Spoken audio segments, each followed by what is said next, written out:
तैसे सजनाचे चित्त ज्यासी अपंगिता नाही,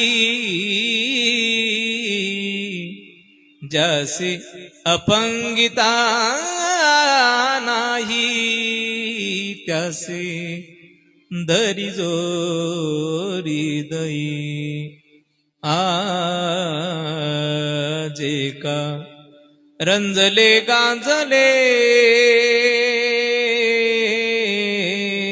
त्यासी म्हणे जो आपुले तोची साधू ओळखावा देवते तेची जाणावा. त्यांना साधू म्हणतात. मृदू सभाय नवनीत, अंतकरणास नवनीतासारखं सगळ्यांना सामावून घेतात, कल्याण करतात. ब्रह्मलीन श्री गुरु नारायणगिरीजी